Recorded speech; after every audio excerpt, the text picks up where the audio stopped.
Guys. Okay, this is going to be the video on volume. So let's go ahead and get right to it, featuring my dogs.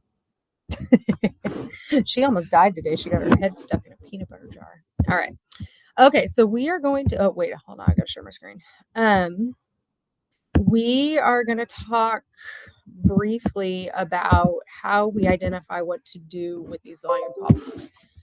With the volume problems, you have to read the wording very carefully because it's only going to be one of just a couple shapes, right? It's going to be a rectangular prism or a triangular prism. It's going to be a rectangular or square pyramid and a triangular pyramid. That's it. There's only 4 of them that it could be. And so the way you figure out which formula to use is that it's going to tell you what shape it is. I've looked over all of these questions.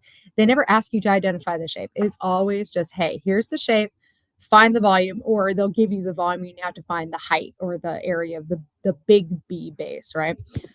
So background stuff, when we're talking, oh, I need to be able to write here. When we're talking about big B base, right, it's like this. And what that means is that is the area of the 2D part of the shape, okay? So if you have a box of cereal, the big B base is the area of the bottom of it. So it's the height and the width of the bottom of the box. So that's really important when you're trying to figure out which formula you need to use. So let me erase this guy here. So what we're going to do is we're going to take each of those shapes, the area of those, the bases, and put them in that big B, right? So for example, and you can always tell the shape or the shape of the base because it says it in the name. So a triangular pyramid, triangle is the base. Rectangular pyramid, rectangle is the base. Triangular prism, triangle is the base. Rectangular prism, there's actually a whole bunch of bases, so that one doesn't count, but the rest of them does. So, or the rest of them do.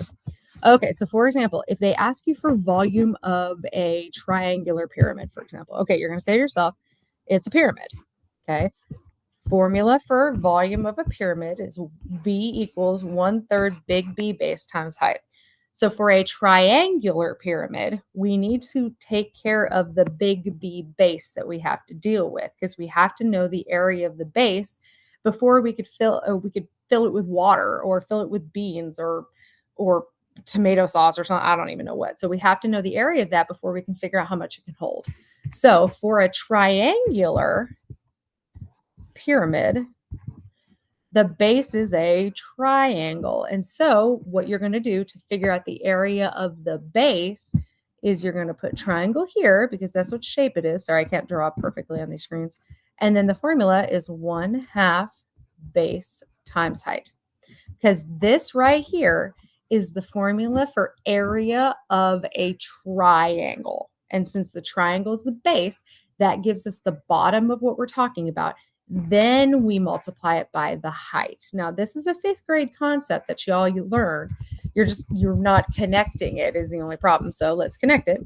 So for example, when you have a rectangular prism, volume equals big B base times height, right? So for a rectangular prism, the base is obviously a rectangle. We don't know which one. It doesn't matter. So we're going to put rectangle here and then base times height. And then it's going to be times the height of the prism. So this stuff right here in the big B is the area of the base of the shape.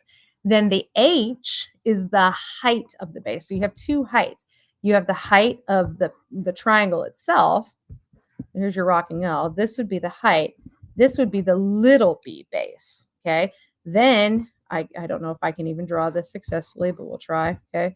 Then you would have to add the height of the base, of the prism itself. And remember the pinch test, right? If you're not sure which number the height is, because they'll give you a 6 here and they'll give you a 9 here. We're not doing slant heights. That's an 8th grade concept. You're going to take the bases and pinch them, and that gives you the height of that shape. Okay. All right. So let's just run a couple of these. All right. We'll do that one next. Okay. Let me just double check to make sure that we are still recording. Yes, we are still here. Okay. All right. So, oh, now I've lost my Jamboard. Here it is. Okay. All right. So for example, this one, it says a cereal company was designing new shaped boxes to catch the consumer's eye. Diagrams of the boxes are shown below. How much would each box hold? Which box would hold more cereal? Okay. Here, now on the STAR test, they will tell you what shapes they are, okay? This one here is a rectangular pyramid, okay? This one is a triangular pyramid. So we have two different bases we're dealing with. But the volume formula for a pyramid is always going to be 1/3, big B base times height. Okay, so we're just going to do that 2 times. So for box A, we're going to put a rectangle here. Whoops, that's not a great rectangle, sorry. How do I know to put a rectangle there? Because in the test, it will tell you that this shape right here is a rectangular pyramid. So you'll go to the reference sheet, look up pyramid, get the volume and formula, and then fill in the info for the base. Okay, we're going to practice this week because I think this is where most of our issues are lying. All right, so for example, so volume equals 1/3. Okay, so the base, it doesn't really matter which one's the base and which one's the height. You're multiplying it anyway. Who cares? Okay, so base is going to be 5. Height will be 9. And then the height of the pyramid is 12. And you can see that right here. It's that line right there. Okay, now we have Miss Seipert's trick, so we're going to knock out that 9. We could have done the 12, doesn't matter. Okay, so we're going to get rid of this. That'll be 3 times 5 times 12. Well, 15 times 12, I'm using a calculator today because I don't not want to. So there you go. 15 times 12 is a 180. So the volume for this one right here is 180. Okay, now let's do this one. This one we're going to handle slightly differently. Let me just check in with Google Meets again so it knows I'm still here. Okay. All right. So yes, I know I'm presenting to everyone. All right. This one's a little different because this is a triangular prism. Okay. So volume or pyramid, I'm sorry. So volume of a pyramid, any pyramid is 1/3 big B base times height. Okay. I need to write this better so I can write it. Let's try that again. A 1/3 big B base times height. That is for every single pyramid that we need to deal with. Okay. This one, though, has different stuff in the big B area because the area of the base of this particular shape is a triangle. See the base there? How do I know that? Because I'm telling you, and they will tell you on the test, that that is a triangular pyramid. So you know the base is a triangle. So we're going to put triangle, and we need to find the area of the base, which is the 1/2 base times height. That's area of a triangle. So all we do is fill in the numbers. 1/3 times 1/2. And they will always give you numbers that you can get rid of those fractions with. You're never going to have to multiply those. Of course, I say that and then watch they'll do it, but I'm not worried about it. You shouldn't be either. You don't panic till I panic, right? Okay, so base here of, you can pick any one of these two. They're the same anyway. So 10 times 10. Oh my gosh, I wrote too big, times 15. Let me try that again. Sorry, my bad. Okay, let's make this a little bit smaller so we can see it. Okay. All right. So 1/3 times 1/2. Now the 1/2 goes with the area of the base of the triangle that is the base of the shape. Okay.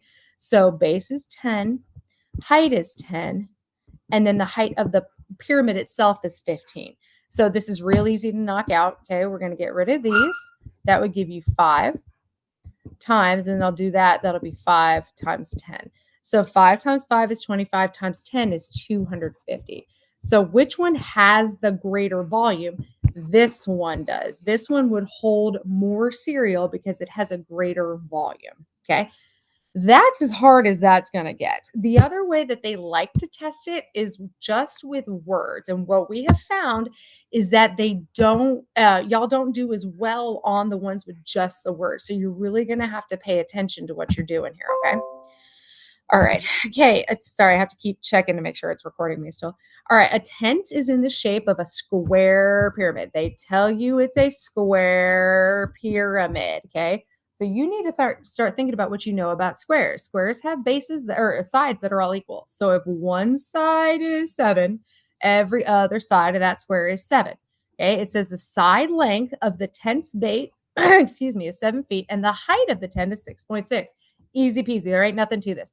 It's a square pyramid. So go find the pyramid formula. volume equals 1/3 big B base times height. I'm not going to do any of the prism ones. They're stupid easy. And I don't think we have a problem with the prism ones. So we will talk about one other way they could present this. So, all right. So it's telling you it's a square. So the base is a square, and that's going to be base times height. So volume equals 1/3 base 7. And the height will also be 7 because it's a square, right? I don't think I can draw. Maybe I can. Oh, that wasn't terrible. All right, there you go. So this is 7, that's 7. Okay. And then the height of the tent is 6.6. Now, you could round that 6.6 to 7 if you want to. I wouldn't, because this would be pretty easy to take out. Okay. The third and the third there, that's going to give us volume equals what's 1/3 of 6? 2. So that would be 2.2, right? So 7 times 7 times 2.2. Again, I'm going to use my calculator because I can. 2.2 is 107.8. And look, that is the very first answer. Now, if you had wanted to round that, you could have rounded it to 7. What you would have done 7 times 7, which is 343, then divide it by 3, which would have been 114, which is pretty close to 107. If you can take out that decimal by using that 1/3, I absolutely would. It may have been, this one was on the test. I think y'all may have been on the struggle bus with it just because of the decimal. We'll run some more examples like that. All right, last thing I wanted to talk about, and I'm not going to spend a lot of time on this one just because you guys did really good on it, which was weird because I wasn't expecting it, but hey, that's great. I love it. Okay. I love this journey for us. All right, let me make sure we're still recording. Yes, I'm still here. Stay in the call. All right. The last way that they'll do this, and they did this on the test, is that they gave you the volume and asked you to find a side or the base. Okay. So if they tell you that the volume is, I don't know, 233, whatever. Okay. And they tell you that the height is 16. I'm going to get a crazy decimal here. I'm just making up numbers. What is the base, the big B base? Okay. So we just plug in the formula. If they're telling you it's, let's say it's a triangular prism. Okay. So you need to find the volume or the volume formula for a prism. Volume formula for a prism is volume equals big B base times height. If that's a triangular prism, if that's a square or a rectangular prism, it's always going to be that. The only thing that changes is what goes here. And if I'm telling you it's triangular, then the base is a triangle, and that's going to be 1/2 base times height. Now, we aren't even going to have to do all that because watch, we're going to take our numbers and fill it in. The volume is 233 equals big B base, we don't know what that is, so that's our variable, times 16. Well, we know how to solve these because this is a SADMEP, isn't it? There we go. Divide by 16, divide by 16. I don't know. Let's find out what that is because I have no idea. I can't do this kind of math in my head. Okay, it's about 14.6. So that's the area of the big B base. You don't even have to do anything with it. That's it. You're done. Okay. They might throw those, but we did real good. We got like 70% on that one. So I'm not worried about those. All right. That is the end of that video. And thank you for your attention. Goodbye. Oh my, all my dogs left me. You see that?